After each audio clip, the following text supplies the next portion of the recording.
The year was 1900, and the frontier town of Maple Hollow, Arkansas, slept beneath a sky heavy with coal smoke and prayer. The mornings began the same way they had for nearly 2 decades, with the sharp rhythmic clang of hammer on steel.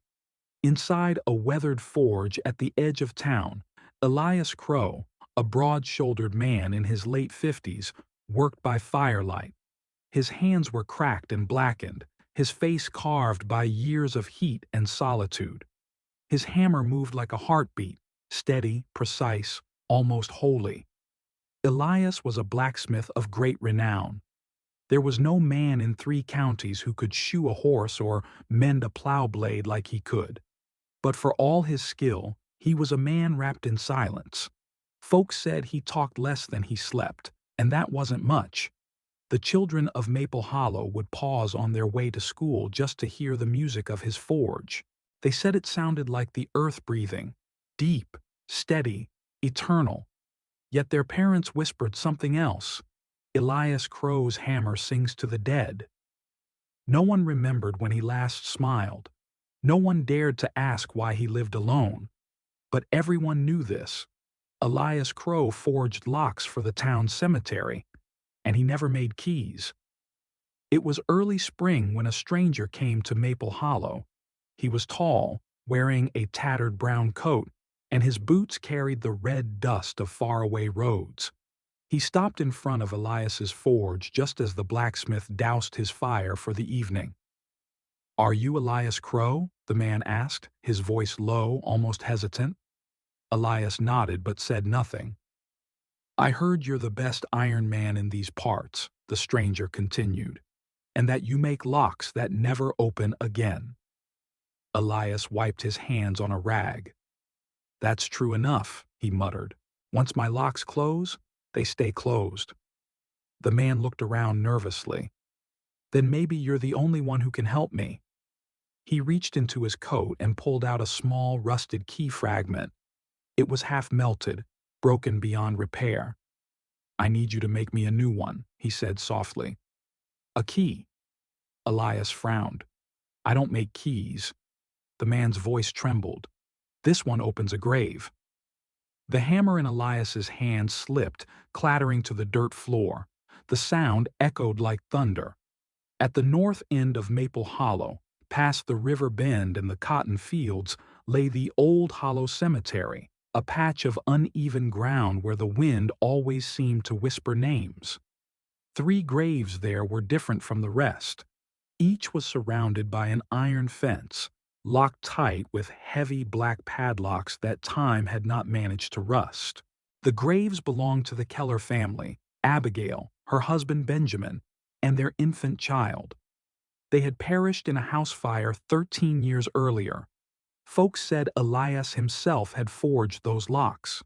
He had done it in one long night, working till dawn, and when he finished, he buried the keys deep in the earth, some said in the graves themselves. No one ever knew why. The stranger's request stirred something inside him, something buried beneath years of smoke and regret. When Elias looked up from his workbench, the stranger's eyes caught the firelight. And for a fleeting second, Elias thought he saw his own past staring back. 13 years ago, the world had been brighter. Elias had been younger then, full of laughter, love, and pride in his work. His wife Clara kept the forge tidy, and their baby boy Thomas slept in a cradle near the window where the light poured in. Their neighbors, Benjamin and Abigail Keller, were good people, farmers with soft hearts and generous hands. They often brought warm bread from their oven, and in return, Elias repaired their tools and stove. Then one night, in the heart of summer, flames devoured the Keller farmhouse. By morning, the house was ash, and the family was gone.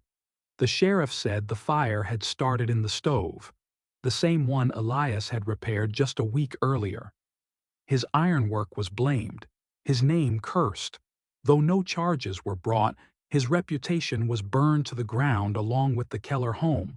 Clara tried to comfort him, but grief turned him to stone. He closed the forge for months.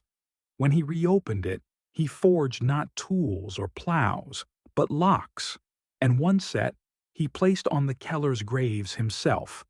Since that day, Elias Crow had not made a single key. The stranger returned the next morning, standing in the doorway while the forge's fire roared to life. "I told you," Elias said, not looking up.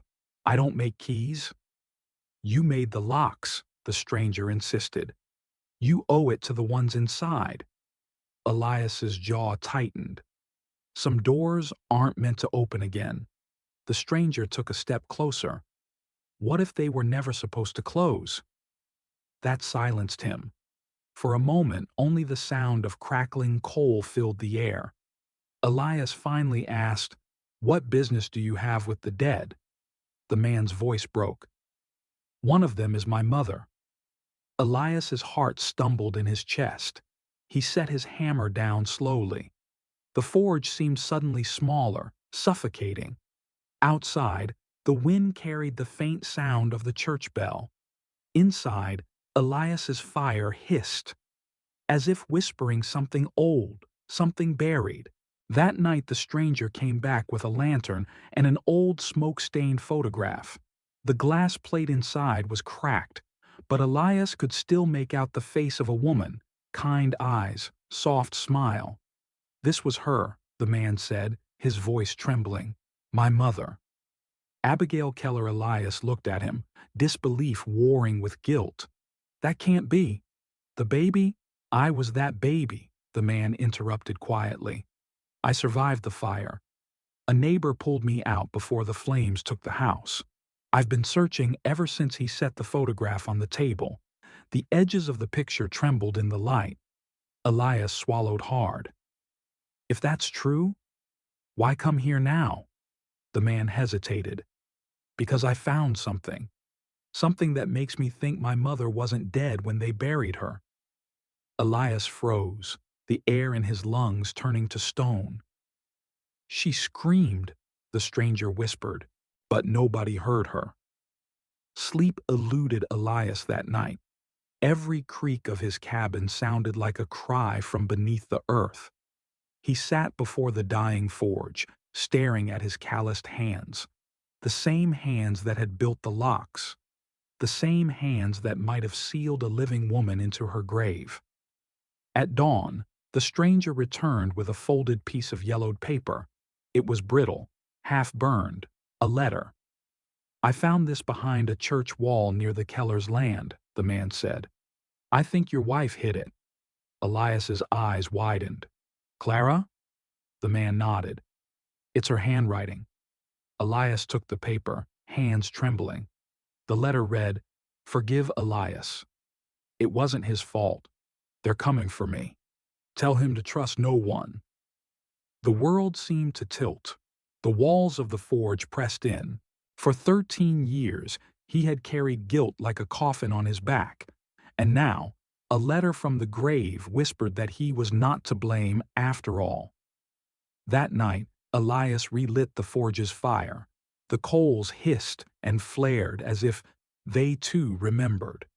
He set an old iron rod on the anvil, the metal glowing orange in the dark. The stranger, whose name he now knew as James, watched silently as Elias raised his hammer. Every strike rang like a confession. He shaped the metal into the familiar pattern of a Keller lock, each curve, each notch, seared into his memory. Sweat ran down his brow. Smoke coiled like ghosts around him. When he quenched the piece in water, steam exploded, filling the forge with a hiss like whispered prayers. He lifted the finished key, its teeth sharp and shining. It was more than iron. It was remorse, made solid. Elias turned to James, eyes hollow. "If we do this," he said, "there's no turning back." James nodded. "I've been waiting my whole life to open that grave." The moon hung low and pale over Maple Hollow as two shadows moved silently down the dirt path toward the old cemetery. Elias carried a lantern. James carried a shovel. The night was quiet except for the chirping of crickets and the faint creak of Elias's iron key against his belt. When they reached the Keller graves, fog coiled around the tombs like breath. The locks gleamed faintly in the moonlight, his locks, untouched by time. Elias knelt before the first one. His fingers shook as he slid the key into the rusted hole. For a heartbeat, the world held still. Then, click. The sound was soft, but it struck Elias like thunder. The lock fell open, and the gate creaked wide with a long, mournful sigh. James's eyes filled with tears. "She's here," he whispered. Elias stared at the grave, the firelight trembling in his hand. He'd spent half his life sealing the past shut. Now, he was the one opening it again. The two men worked in silence. Dirt flew in rhythmic shovelfuls until the coffin lid emerged, old, splintered, but intact. The nameplate read, Abigail Keller. James's breath hitched. He knelt, brushing dirt away from the engraved letters with trembling hands. Then he saw it. The coffin wasn't nailed shut. It was bolted. And from the inside. Elias stepped back, his throat dry. "Dear God," he whispered. They unbolted the lid slowly, the metal creaking in protest. When it finally gave, a small cloth-wrapped bundle slid out from beneath the wood and landed softly in the dirt. James picked it up and unwrapped it with shaking hands. Inside were letters, faded, soot-stained, but still legible. Elias recognized the handwriting instantly. Clara Crow. The letters were brittle, their edges darkened by smoke. James laid them gently on the ground, afraid they might crumble at his touch. Elias knelt beside him, his lantern flickering. When he saw the handwriting, his heart stopped. It was Clara's, his wife. He hadn't seen her writing in 13 years.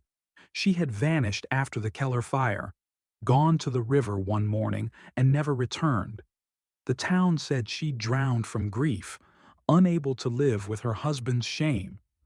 But as Elias unfolded the first letter, his world shifted again. "Abigail and I have discovered something terrible," it read. "Samuel Wright, the banker, took out a policy on the Keller's land weeks before the fire. Abigail suspects they mean to drive her family out. If anything happens to us, promise me you'll forgive yourself. This wasn't your doing." Elias's hand shook. He read another. "I think they'll come for me next. If I disappear, don't believe the river took me. Believe the lies only as long as you must to stay alive." He lowered the letter slowly, staring into the darkness. The truth, long buried under guilt and ash, was clawing its way back to light. The forge fire that had destroyed the Keller's home was no accident. Clara's letters told the full story. Samuel Wright, the wealthy town banker, had been buying up land for cheap. When Benjamin Keller refused to sell, Wright had men set the farmhouse ablaze. Then, to cover his tracks, he blamed Elias's iron stove, perfect evidence. Abigail had found out the truth. She tried to warn Clara, but before they could act, Wright's men came for them both. Abigail was beaten unconscious. The house burned with her inside. Clara fled to the river with her letters and disappeared, leaving only rumors behind. As Elias finished the last page, tears pooled in his eyes. All those years, he'd blamed himself for a fire he didn't cause. He looked at James. "They buried your mother with her screams still in her throat, and they buried my wife's truth beside her." The lantern light wavered across their faces, reflecting two men bound by loss and injustice. The grave before them wasn't just a resting place, it was evidence. James's jaw tightened. "Then we dig again," he said. "We dig until we find every lie."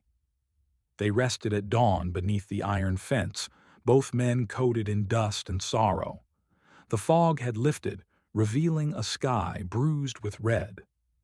Elias turned to James. How did you survive the fire? James's voice cracked. A farmhand pulled me from the burning house. I was just a baby. He left me on a church doorstep in Little Rock. I didn't know my name until I found my mother's locket years later.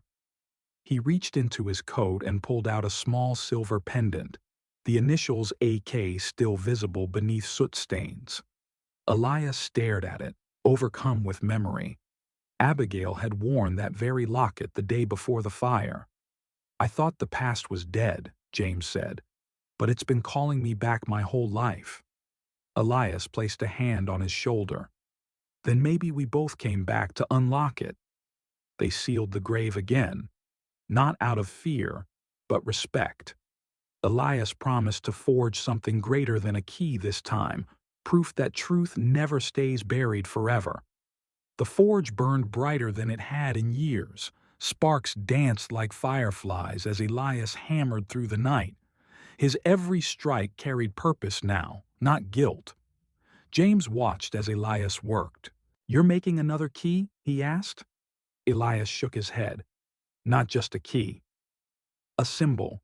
When dawn came, the old blacksmith held up his creation, a series of small iron keys, each engraved with a name: Abigail, Clara, Benjamin, and Thomas, his son who had died from illness years earlier. "I spent my life locking things away," Elias said, eyes glistening. "But maybe what we lock isn't evil, it's memory. And sometimes we have to open it again to heal." He pressed one of the keys into James's hand. "Take this. Whatever truth you seek, let it free you, not bind you." For the first time in decades, Elias Crow smiled, a small, tired smile that glowed like an ember refusing to die. 2 days later, word spread through Maple Hollow that Elias Crow had reopened his forge, this time making keys instead of locks. People were puzzled. Some said he'd lost his mind. Others whispered that he was working for the dead. But one man didn't find it amusing: Samuel Wright, now an old but still powerful banker. He arrived at the forge in a fine black carriage, his cane clicking against the ground. His sharp gray eyes scanned the keys hanging from the rafters. "What's all this foolishness, Crow?" he sneered. "Trying to buy forgiveness with trinkets?" Elias wiped his hands, meeting the man's gaze with calm steel. "No, Mr. Wright. I'm selling truth." He reached beneath the counter and pulled out a small iron key, newly forged, engraved with the initials SW. Wright's face blanched. "What game are you playing?" Elias handed him the key. "Not a game. A confession waiting to happen." For a long moment, neither spoke. Then Wright turned and left, clutching the key like a curse. Days later, Maple Hollow woke to shocking news. Samuel Wright was dead, found slumped over his desk in his study.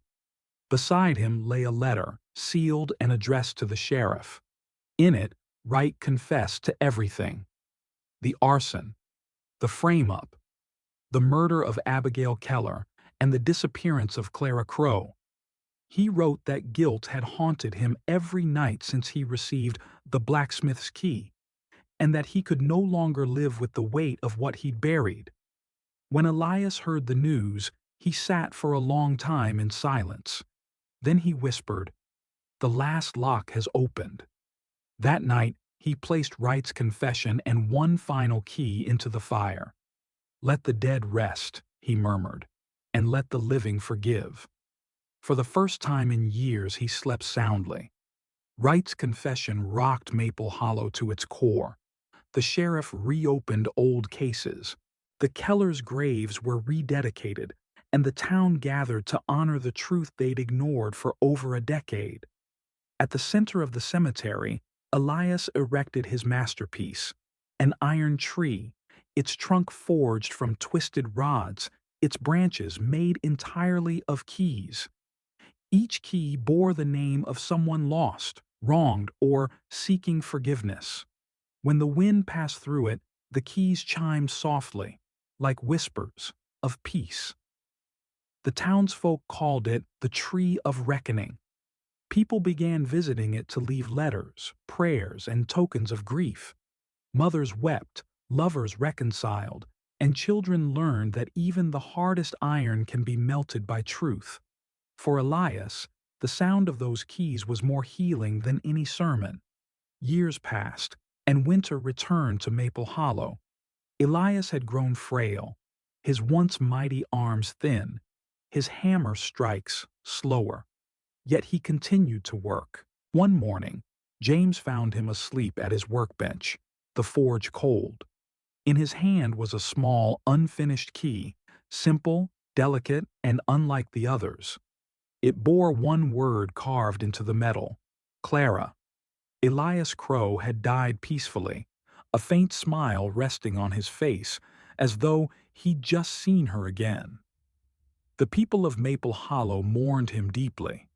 They buried him beneath the iron tree he had forged, the unfinished key resting gently on his chest.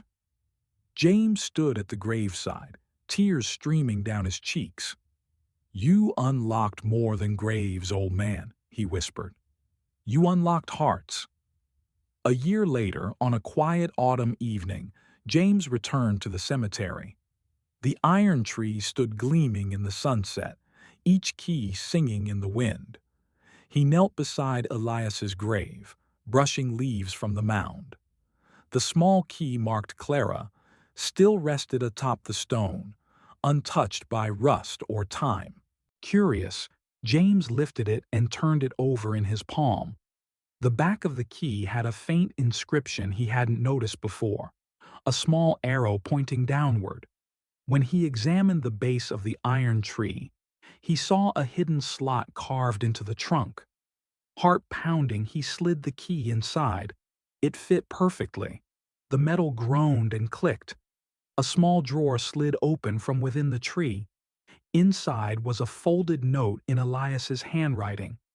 "Forgiveness," it read, "is not the key to the past, but the forge of the future. Let this tree stand as proof that truth, once freed, cannot be buried again." James wept openly beneath the chime of the iron leaves. Years later, Maple Hollow became known far and wide for its tree of keys. Travelers came from other towns to hear its story, the tale of a blacksmith who forged redemption from guilt and truth from flame. Children grew up hearing that if you whispered a secret beneath the iron tree, the wind would carry your sorrow away. They said on certain nights, when the moon was full and the air still, you could hear a faint hammering echo through the hills, the steady rhythm of Elias Crow's heart still beating in the forge of eternity. James Keller became the town's historian, tending the tree and teaching others what he'd learned. That guilt can be forged into grace, that no truth stays buried forever, and that every lock, no matter how heavy, has a key waiting to be found. As he stood beneath the chime of those endless keys, James whispered a prayer for his mother, for Elias, and for every soul still searching for peace. The wind answered softly, carrying the music of iron and forgiveness through the valley, and Maple Hollow slept soundly again, guarded by the song of a blacksmith who had finally turned his hammer from sorrow to salvation.